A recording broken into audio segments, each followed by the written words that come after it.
Padre Pio impede suicídio de um médico. Irmãos e irmãs, vamos ver o que Padre Pio fez para evitar esse suicídio? Então fique conosco até o final desse vídeo para a gente ver o que Padre Pio fez. Sou eu, missionário católico, deficiente visual, Enio Viana. Se você quiser ficar próximo missionário, me siga pelo Instagram, que vamos ficar na tela a partir de agora. Vamos lá para o programa Padre Pio, seus milagres e ensinamentos.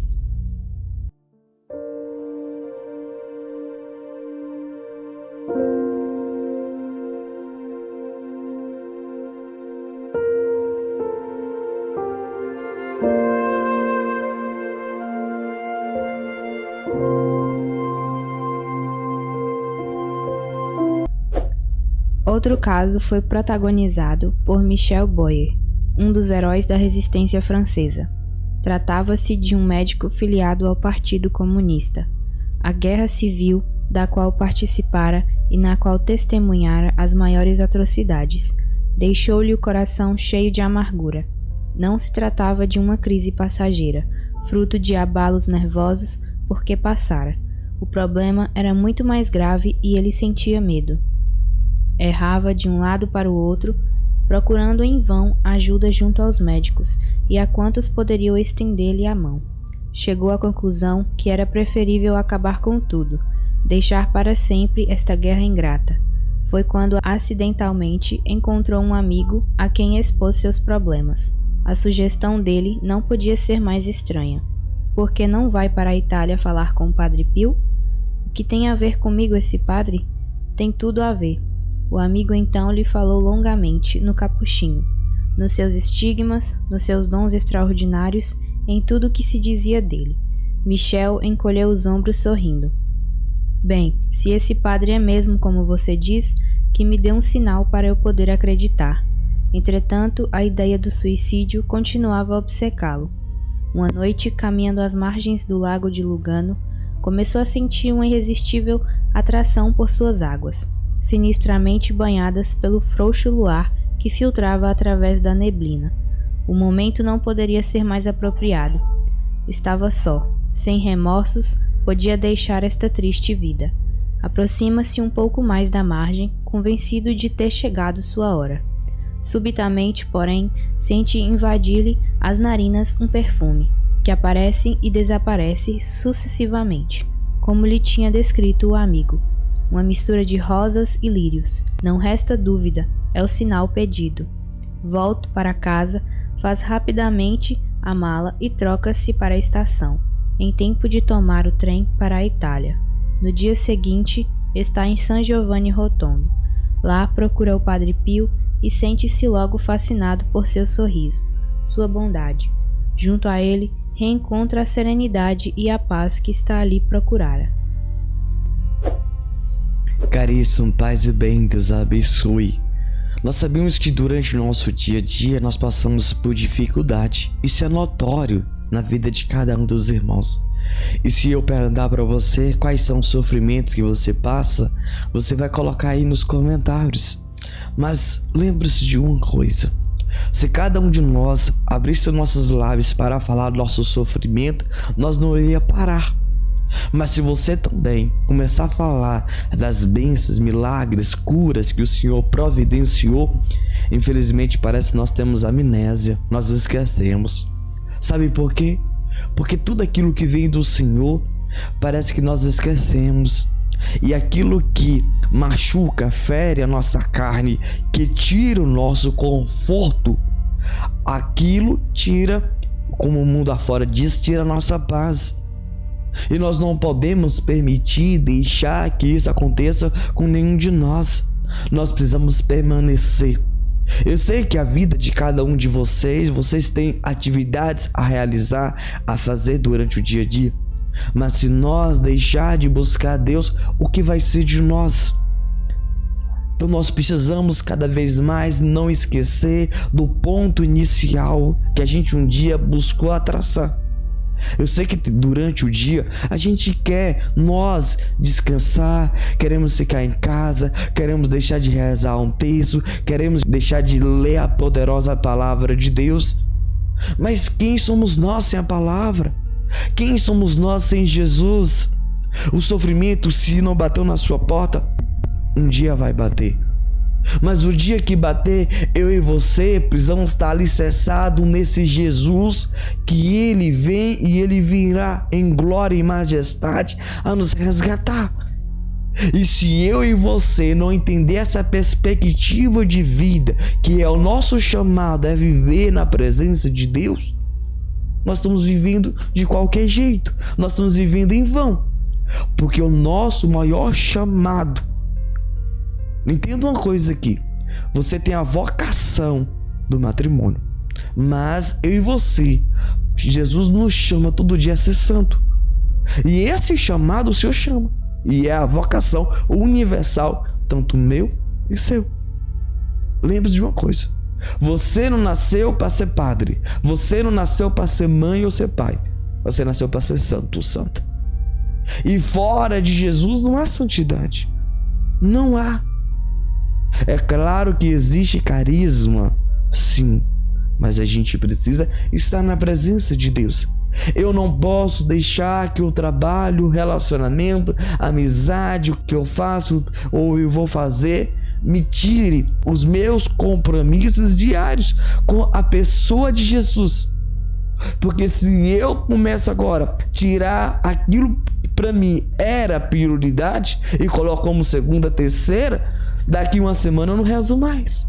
Daqui a semana eu não vou mais na missa, eu não vou no grupo de oração, na pastoral, no movimento. E como é que vai ficar a minha vida? Capengando. E aí, quando vem um sofrimento de vez, aí nós começamos a blasfemar. Mas quando a vida, digamos entre aspas, tá boa, a gente sai com os amigos, a gente vai passear, a gente vai fazer isso e aquilo. Mas como o povo diz aí, quando as coisas começam a apertar, aí a gente começa a dizer: cadê esse Deus? Foi assim que aconteceu com esse médico. Ele estava sendo um momento difícil e ele pensou em tirar sua própria vida. A gente precisa entender uma coisa: Deus deu, só Deus pode tirar. A gente tem que entender isso. Eu lembro que no início da minha deficiência como cego, eu lembro que chegou um momento que eu queria tanto dormir que eu tomei um medicamento. Hoje eu estou arrependido por ter bebido esse remédio. Se fosse hoje eu não beberia, porque hoje eu quero viver, mas viver para fazer a vontade de Deus. Porque muitos estão vivendo aí para fazer a própria vontade, vivendo de qualquer jeito. E aí, quando eu tomei aquele remédio, comecei a adormecer. Mas hoje eu lembro que aquilo, o médico disse para mim que a quantidade que eu tomei podia um dia ter gerado a morte física. Você imagina se eu tivesse naquele momento ter feito aquela besteira e chegado à fatalidade. Quer dizer, eu fiz a besteira, mas tinha chegado à fatalidade. Você imagine só, eu tinha interrompido essa bênção que hoje eu estou vivendo hoje. Se você parar para pensar, refletir, você já viveu muitas bênçãos na sua vida. E não é essa dor, esse sofrimento que você pode parar. Não é o que estão dizendo, vão dizer ao seu respeito que você vai parar, paralisar. Mas é aquilo que você alicerça e tem alicerçado em Cristo Jesus, que é a fé. E é isso que a gente precisa entender. A fé é pisar e saber que Deus vai colocar o chão para nós pisar. E aí esse médico ouviu falar sobre Padre Pio.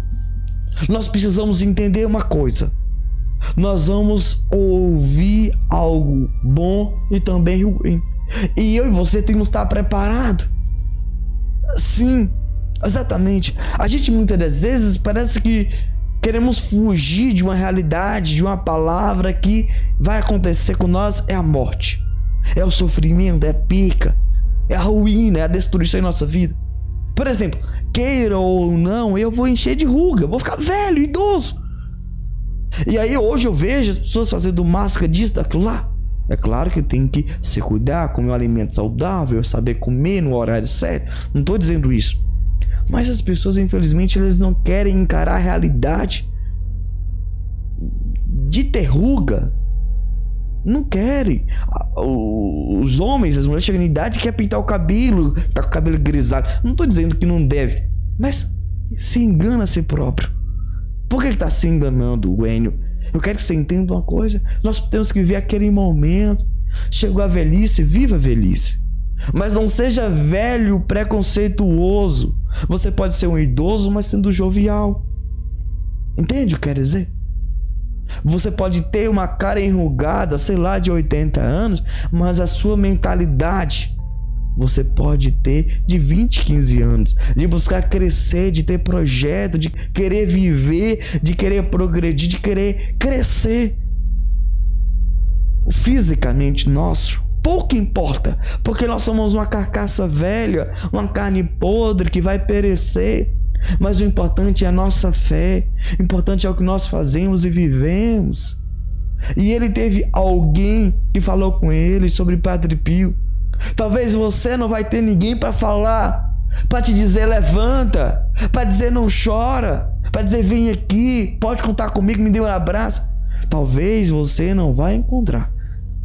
Mas eu quero dizer uma coisa para você. Para de esperar do outro, porque eu espero de você, você espera de mim, e assim sucessivamente. Não há ninguém perfeito nesse mundo. Então nós precisamos o perdoar e o amar. E essa temática é vivida no diário, na vida corriqueira do dia a dia.